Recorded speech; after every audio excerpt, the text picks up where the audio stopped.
안녕하세요. 조성태 박사의 생긴 대로 건강 톡톡 아나운서 김민영입니다.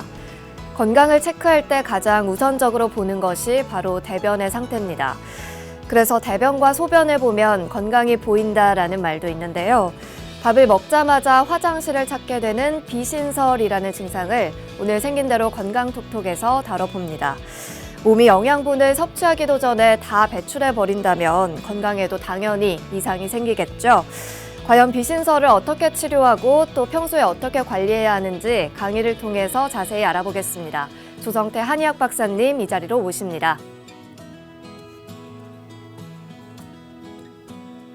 어서 오세요.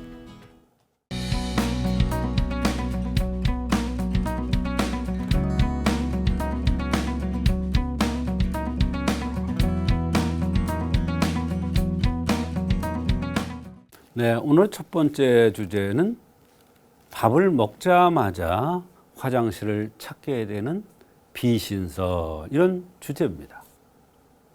우리가 음식을 먹으면 그게 피가 되고 살이 되고 모든 곳에 영양분이 빠져나온 다음에 대변이 나와야 되는데 먹자마자 화장실을 간다. 이거는 화장실 좋은 일만 하는 겁니다. 내 몸 좋으려고 음식을 먹었는데 화장실 좋은 일만 하는 겁니다. 그런데 이게 간단하게 치료되는 이러한 식적설이나 이런 것도 있지만 사실 식적설도 그렇게 쉽게 치료되는 건 아니에요. 그렇지만 몇 년씩, 10년씩 이렇게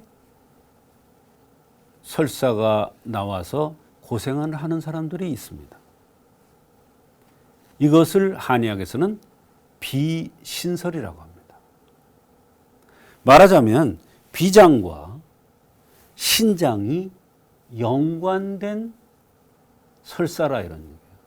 근데 이 설사도요, 쫙쫙 하는 설사가 아니라 삐질삐질한 설사입니다. 비장과 신장이 연관된다는 것은 어떤 사람이 잘 나타나느냐? 바로 뼈가 굵은 사람, 광골이 나온 사람, 입술이 두툼한 사람, 이런 사람들이 대개 비신설에 노출되고 비신설로 고생하는 사람들이 많이 있습니다.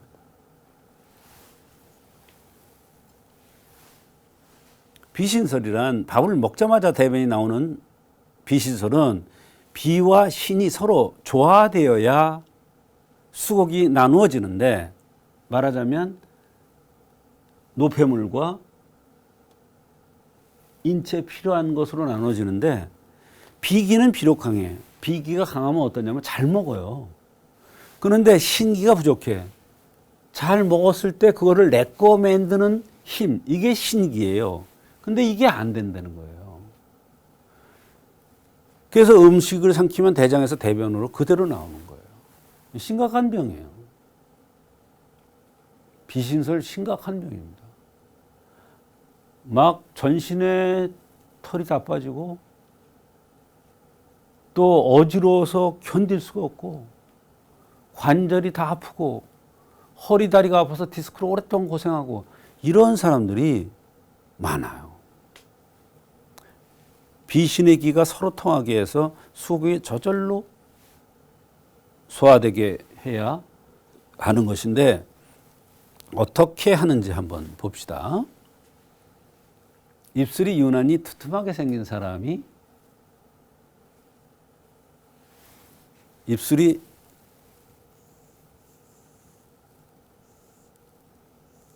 이렇게 생긴 사람이 있고 입술이 유난히 두툼하게 생긴 사람이 있어요. 크죠, 입술이? 작지 않아. 이건 작지요.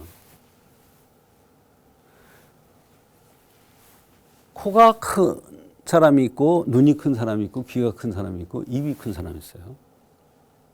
요걸 금수라고 그러고 요걸 비신이라고 그래요.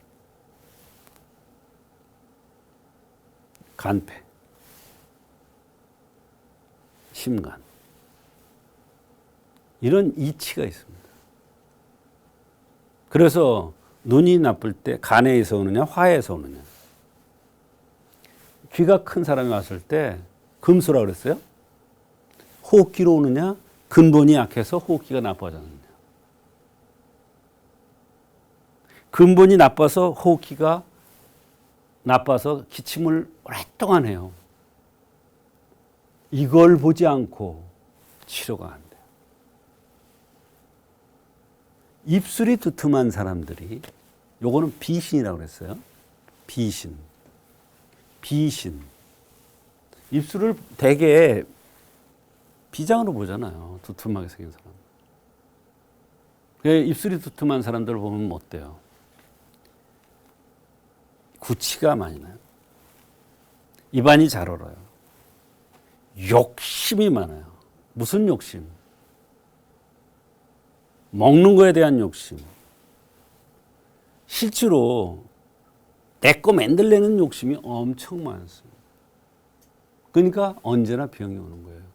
그런데 받침인 콩팥이 받쳐주지를 못해요. 그래서 대표적으로 나타나는 게 비신설이에요. 거기 비신설에는 이신환이나 이런 약들을 쓰는데 이 약이요. 설사를 멈추게 하는 약이 들어가 있지가 않아요. 비장과 콩팥이 제대로 역할을 하게끔 해주는 약이 들어가면 저절로 대변이 정상화되는 거예요.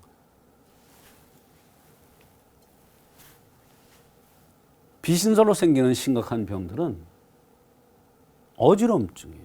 만성 어지럼증. 어떤 환자가 왔는데 벽을 이러면서 들어와요. 벽을 이러면서. 어지러워서 저러는구나. 딱 알 수 있을 정도로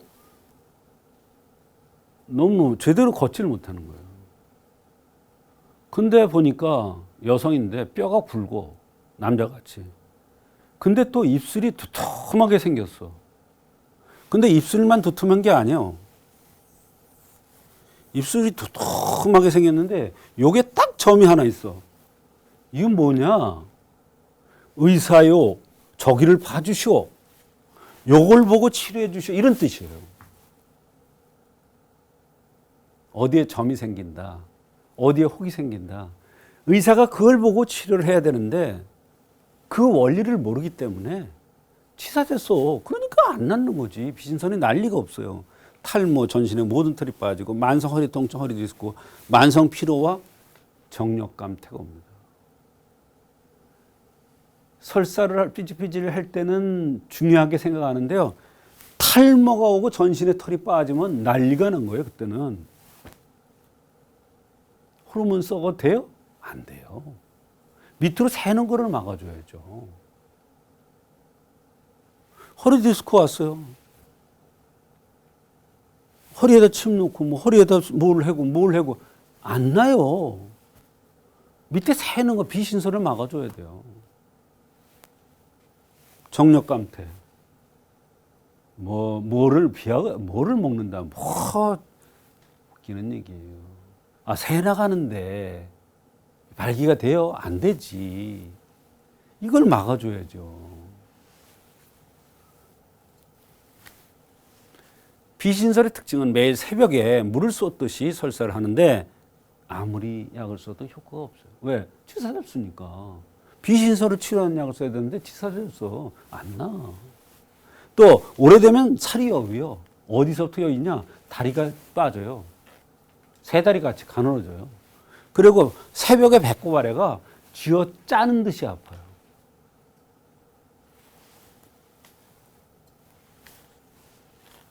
비신설과 구별할 수, 그러니까 입술이 두툼한 사람들이 오는 병이 비신설이라고 그랬는데 식적설도 입술이 두툼한 사람한테 와.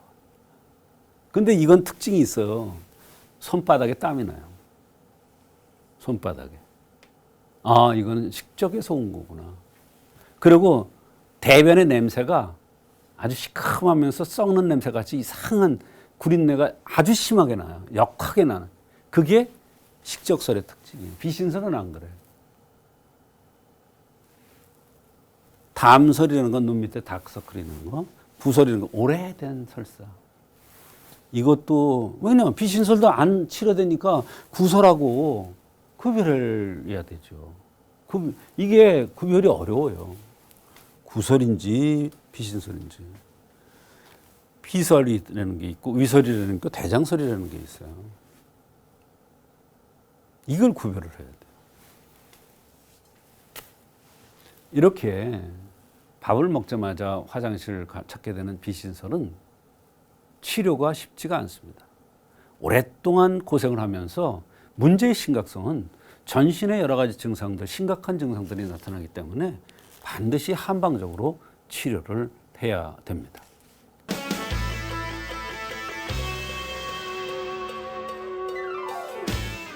오늘 첫 번째 순서로 밥을 먹자마자 화장실을 찾게 되는 비신설이라는 주제로 함께하고 있습니다. 아무래도 밥을 먹자마자 바로 화장실로 달려가야 하는 상황이라면 네. 인간관계에서도 참 힘들 것 같은데요. 네. 박사님 치료 사례 부탁드립니다. 그렇습니다. 일상생활이 상당히 불편하겠죠. 항상 뒤쪽이 불편하고 자신이 없으니까 무슨 일을 하겠습니까? 이분은 종교인입니다. 50대 후반의 종교인 남성인데요. 머리에 대머리입니다. 탈모가 다 되어서 나이보다 빨리 탈모 현상이 왔습니다. 또 목을 많이 썼는지 목이 쉰 듯한 이런 목소리였습니다. 근데 문제는 식사만 하고 나면 바로 화장실을 가야지 참을 수가 없다는 것입니다. 물처럼 나오는 설사가 아니라 설사 모양이 찔찔찔찔 이렇게 나온다는 것입니다. 아무리 검사를 하고 아무리 치료를 해도 치료가 되지 않는다고 그러면서 내보냈습니다. 이분은 활동을 많이 해야 되는데 어디를 많이 가야 되는데 이 대변 쪽이 문제가 심각하고 자신이 없으니까 활동을 할 수가 없어서 여간 지장이 있는 게 아니라고 하면서 내원을 한 것입니다. 대변이 나올 듯 불안해서 아무것도 할 수가 없다는 것입니다. 그런데 생긴 모습을 보고 나타나는 증상을 보고 머리에 탈모 현상이 심각하다는 것을 보고 비신에 의한 설사로 보고 감히 이 신환을 투여했는데 상당히 좋은 결과가 있었습니다. 네, 생긴 대로 병이 온다는 차원에서 이분의 생김새도 자세히 짚어주시죠. 네, 생긴 모습이 어려운 병일수록 상당히 중요합니다. 이렇게 설사가 나면 지사제 쓰면 될 것 같지만 그렇게 아무리 써도 되지가 않습니다. 그건 왜 그러냐면 원인이 따로 있기 때문입니다. 이렇게 잘 치료가 되지 않을 때는 생긴 대로 병이 온다는 차원에서의 그 체질 감별이 중요한데 이 종교인은 입술이 유난히 남자인데도 두툼하게 생겼습니다. 또 두상도 크면서 대머리입니다. 앞이 훤해요. 이런 모든 것은 바로 비장과 신장의 이상이 나타날 가능성이 많은 체질이었습니다.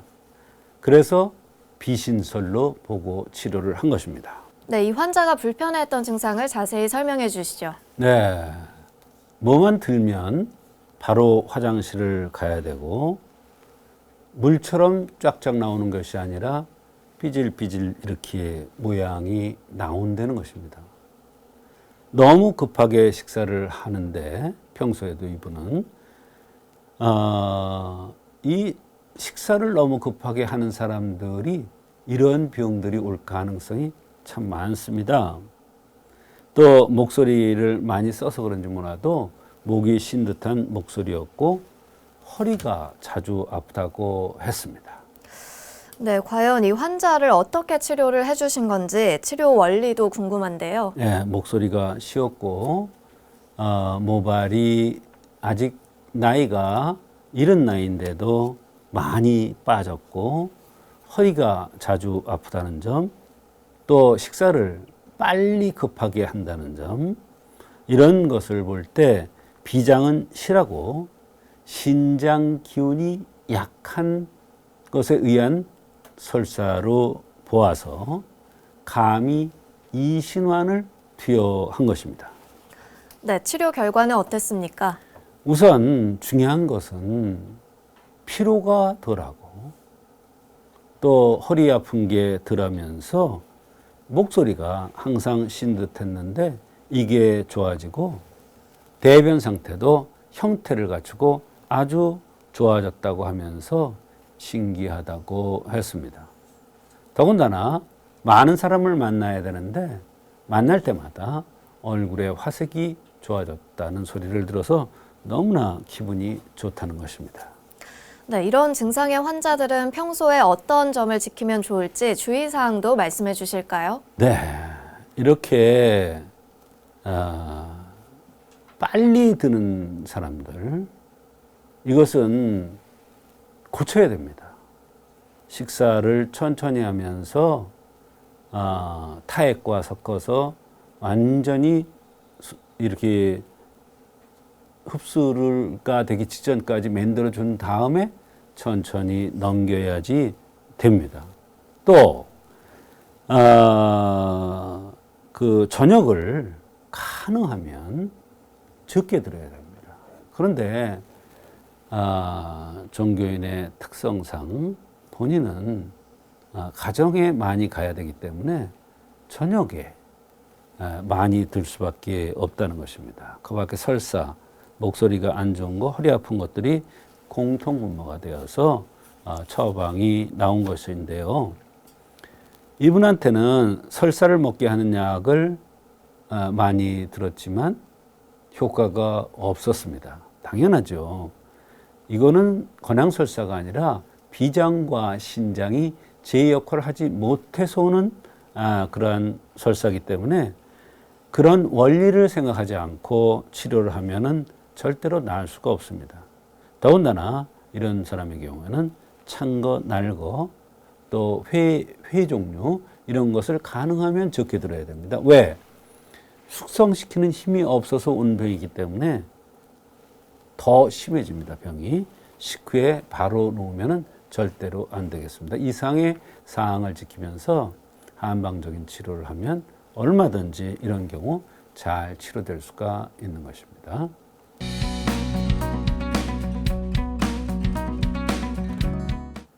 네, 오늘의 두 번째 주제는 안구 건조증과 보약입니다. 왜 안구 건조증과 보약이라고 그랬느냐?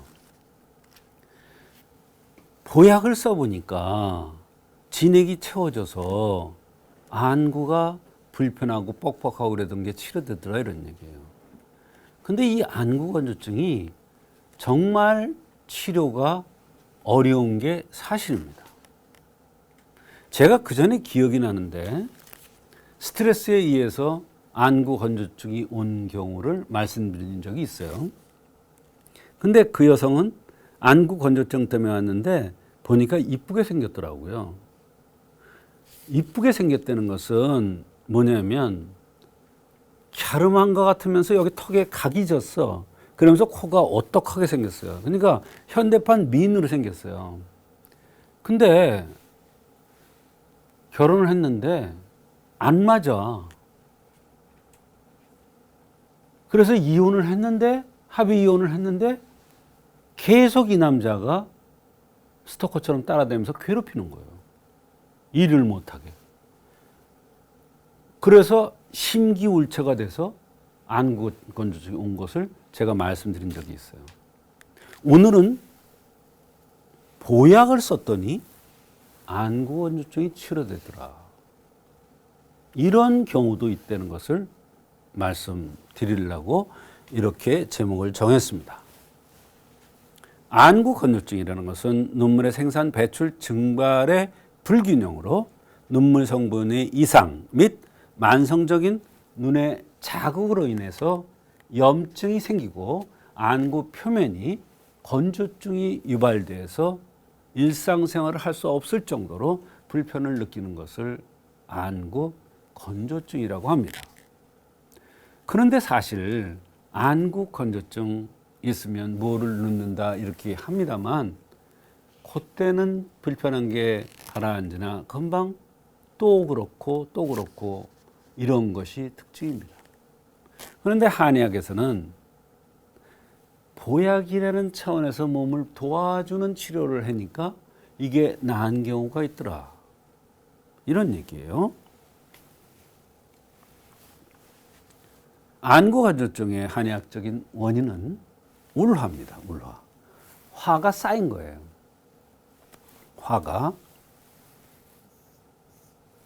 화가 맺히고 쌓인 거예요.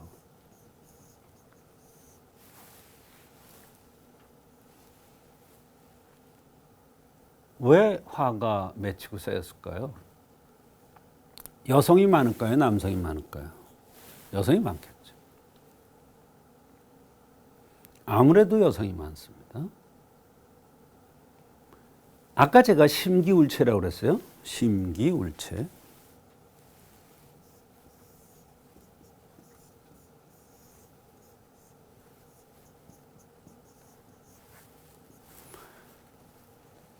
울체죠. 기는 화의 싹이에요. 심장도 화예요. 그러니까 화가 울한 거죠. 그 다음에 눈은 전기의 매몰인데 전기의 매몰에 전기가 부족되는 거예요. 말하자면 연못에 공이 있는데 연못에 물이 고갈되는 거예요. 왜 고갈되느냐? 등뼈가 전기의 통로입니다. 근데 등뼈를 너무 써먹었어. 그러면 등이 아프겠죠. 등살이 마르거나 허리가 아프거나 뒷목이 뻣뻣하거나 이러겠죠. 이게 눈까지 연결돼요. 전기가 고갈된 거예요.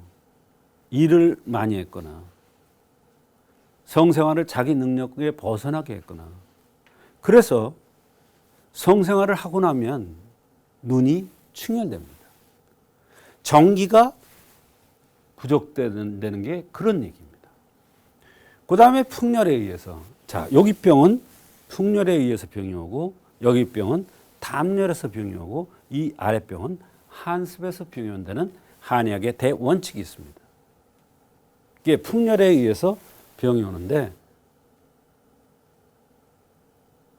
풍열을 치는 치료를 하면 이게 안구건조증만 치료되는 게 아니라 피로하거나 이런 게 다 없어져요. 그럼 그게 보약이에요. 그래서 오늘 제목이 안구건조증과 보약입니다. 안구건조증의 한의학적 치료는 가미사칠탕, 자음 강화탕, 화자가 들어가죠. 자음이라는 건 물을 친다고 제가 얘기했어요. 그 다음에 육미보증이다. 이거야말로 보약이에요. 전기를 돋구는 보약이에요. 마른 사람의 보약에는 보음을 시켜야 돼요. 마른 사람은 뭐예요? 보음이라는 건 진액을 쳐준다는 거예요. 살집 있는 사람은 어때요? 습담, 노폐물이 쌓이는 거예요. 순환이 안 되는 거예요. 그래 거습담하는 거죠. 습담을 제거해 주는 거예요. 또는 기를 보고 관골이 마르고 관골이 붉은 사람은 자음강화. 희고 마르고 코가 긴 사람은 보증익기탕, 십전대부탕. 이런 약들이 보약인데 이런 약들을 이렇게 생긴 사람이 안구건조증이 왔을 때 써주면 바로 안구건조증이 치료되면서 몸을 보호해주는 이런 약이 된다. 이런 얘기예요. 어린아이들이 눈이 뻑뻑하고 안구건조증이 오는 경우가 많아요. 요즘은. 팔물탕. 노인들이 진액이 고갈돼서 입이 마르고 눈이 뻑뻑하고 진액 공급해주기 위해서 원기를 돋구기 위해서 보증익기탕. 출산 후에 너무 힘들었어. 어혈이 있어. 어혈을 제거해주는 군기조혈 같은 약을 쓰면 안구건조증이 좋아지면서 몸이 만들어지고 관절이 여기저기 아픈 게 좋아집니다. 이와 같이 안구건조증과 보약. 이것은 진액을 치는 보약을 쓰면 전신의 건강도 좋아지면서 흠을 보완해 주니까 피로도 없어지면서 안구건조증이 간이역적으로 잘 치료될 수가 있는 것입니다.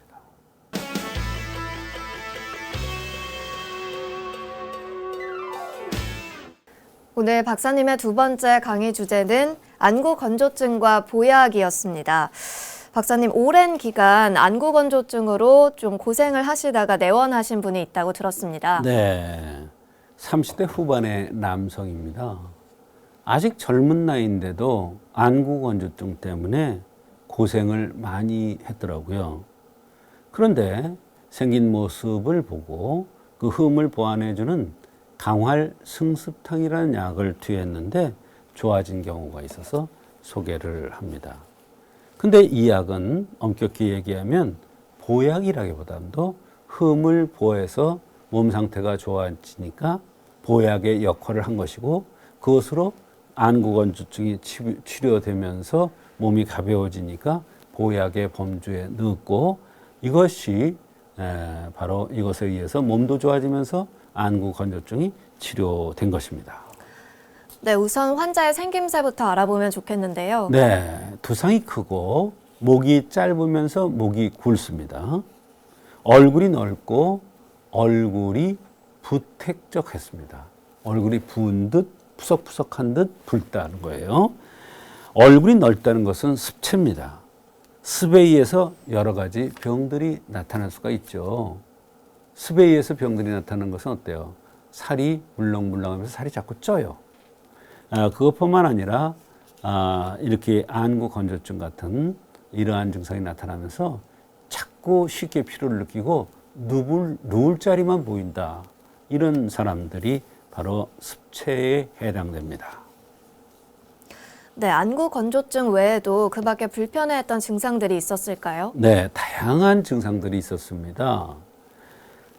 피곤해서 움직이기가 싫다는 거예요.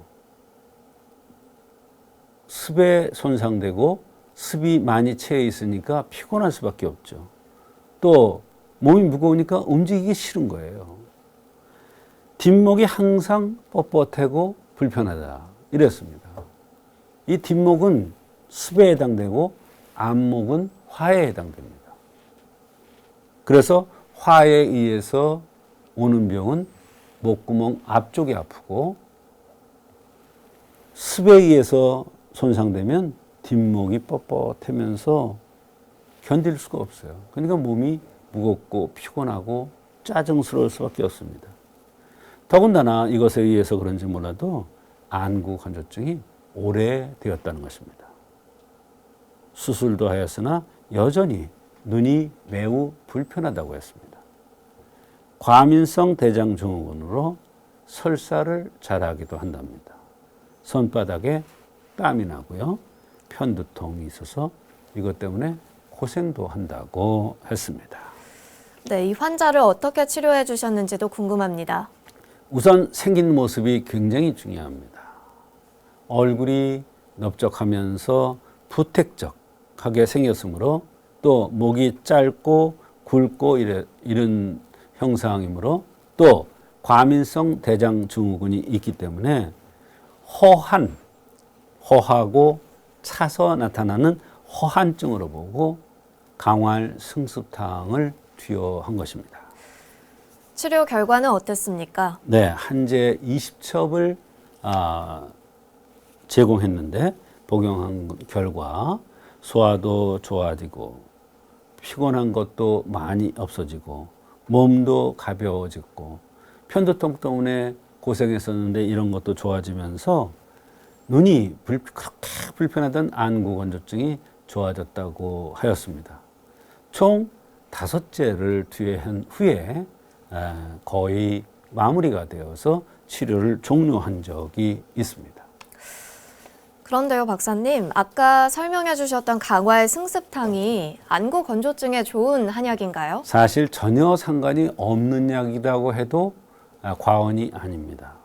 이 약은 습체로서 목이 짧고 뒷목이 뻣뻣하고 피곤을 많이 느끼고 움직이기 싫고 소화가 잘 안 되고 과민성 대장증후군 같은 이런 설사 같은 것이 많은 이런 사람들한테 주로 쓰는 이런 약입니다. 이 사람은 습체로 얼굴이 둥글거나 면이 넓거나 머리가 크고 목이 두껍고 짧은 사람이죠. 이런 사람들은 수승화강의 저하로 위로 열이 뜹니다. 그럼 얼굴이 붉어지면서 부탁하죠. 또 눈, 코가 올라가서 상기가 잘 되거나 육경 중에서 태양형에게 많이 씁니다.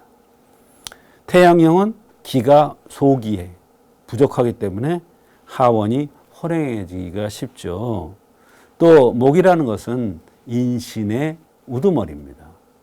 그게 수승화강의 통로이죠. 이 목의 수와 조절이 잘 안 돼서 상열 증상이 나타나면 안구건조증, 안면 두택적, 편두통 등이 나타나는데 이 사람이 여기에 해당됩니다.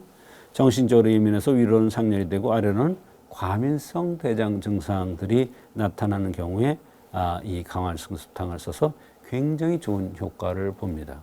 그래 이분에게도 생긴 모습이라든지 나타난 증상으로 보아서 또 안구가 불편한 것으로 보아서 과민성 대장 증상이 있는 것으로 보아서 이 강활성 습탕을 썼는데 아주 좋은 효과가 있었던 그러한 사례가 되겠습니다.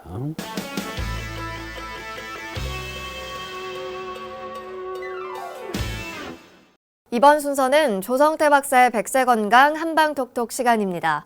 여러분의 팔팔한 백세건강을 위해서 박사님만의 특별한 한방비법도 전해드리고 여러분의 건강 고민 사연까지 만나보는 시간이죠.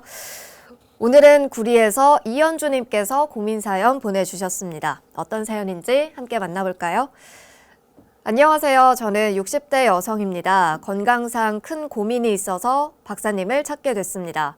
저는 평소 건강했는데 어느 날부터 삐끗삐끗하더니 발목 하수가 됐습니다. 아무리 검사를 하고 치료를 해도 효과가 없네요. 허리 때문이라 해서 수술도 했는데 발목 하수를 치료하는 데에는 전혀 효과가 없었습니다. 왜 제대로 치료가 되질 않는 걸까요? 마지막 희망으로 박사님을 찾았는데 치료 방법이 있을까요? 네, 마지막 희망으로 정말 박사님을 찾으신 것 같습니다. 네. 발목 하수 치료를 위해서 허리 수술까지 하신 분인데요. 네. 조언 부탁드립니다. 네, 허리를 수술했는데도 잘 안 낫더라 이런 얘기인데요. 사실 손목 하수가 있고 발목 하수가 있는데요. 하수라는 것은 이제 발목이 이게 안 되는 거예요. 발목이 이게 안 되니까 어때요? 질질 끌리고 이게 오래되다 보면 발바닥에 티눈 같은 게 생기는 경우도 있습니다. 근데 오래되지 않을수록 잘 치료되는데요. 이것은 이제 체질에 따라서 뚱뚱하고 얼굴이 부탁하면서 붉으면서 이렇게 개기름 같은 거 끼면서 잘 붉어지는 사람의 경우는 습열에 의해서 오는 위증입니다. 위증이라는 것은 다리를 굴신작용을 할 수도 없고 또 다리가 힘이 빠지면서 가늘어질 수가 있죠. 좀 심각한 병이죠. 또 이 위장에 의해서 오는 경우도 있습니다. 어떤 경우는 반대편 발목이 있는데 위경을 다스리는 그러한 침법이 있습니다. 함곡혈이라는 그런 혈이 있는데 거기다가 침을 놔도 또 쉽게 낫는 경우도 있습니다. 이것은 비위는 사지마를 주관하는데 비위가 제대로 역할을 못해서 굴신작용이 잘 안 되는 걸로 봅니다. 그러면 어떤 종류건 간에 한방으로 치유가 가능한데 주의사항이 굉장히 중요합니다. 첫째는 화를 내지 말아야 됩니다. 화를 내면 음혈을 말리기 때문에 허리, 다리병이 더 심해집니다. 두 번째로는 저녁을 과식하면 안 됩니다. 저녁을 과식하면 결국은 식욕이 쌓이고 그것이 사지팔다리로 제대로 양기가 운행되지 않기 때문입니다. 셋째로 식후에는 반드시 팔다리를 흔들면서 천천히 산보할 것을 권합니다. 보통 한 1000보 정도, 300보 이상이라고 의사에 나와 있는데 1000보 정도는 걸어야 될 것 같습니다. 그리고 이렇게 침 치료나 이런 거에 의해서 잘 안 될 경우에는 한약을 쓰기도 하는데, 아까 습열에 의한 위증, 얼굴이 둥글럽적하고 부은 듯 이렇게 탁한 듯 이런 사람들한테는 당기 전통당 같은 이런 위증을 치료하는 약을 써야 되겠고, 또 지모항백 같은 이런 약들이 위증을 치료하는 대표적인 약인데, 체질에 맞게 처방을 골라서 거기에 그런 약을 추가하는 겁니다. 그 다음에 환기건중탕 같은 약으로서 혈기를 돋궈서 발목이 하수되는 것을 치료할 수도 있습니다. 이와 같이 한의학에서는 치료법이 다양합니다. 그리고 한방적으로 치료해서 치료된 그런 결과들이 많이 있습니다. 그 사례들이. 그래서 주의사항을 잘 지키면서 올바른 한방 치료를 받으면 발목 하수가 잘 치료될 수가 있을 것 같습니다. 네, 사연 주신 이현준님, 오늘 상담 꼭 도움이 되셨길 바라겠고요. 오늘도 좋은 말씀 나눠주신 조성태 박사님 고맙습니다. 조성태 박사의 생긴 대로 건강톡톡. 오늘은 밥을 먹자마자 화장실을 찾게 되는 비신설, 그리고 안구건조증과 보약, 이 두 가지 주제에 대해서 알아봤습니다. 100세 건강을 위한 여러분의 확실한 선택, 생긴 대로 건강톡톡은 다음 주 더 건강한 이야기들로 찾아뵙도록 하겠습니다. 함께해 주신 여러분 고맙습니다. 고생하셨습니다.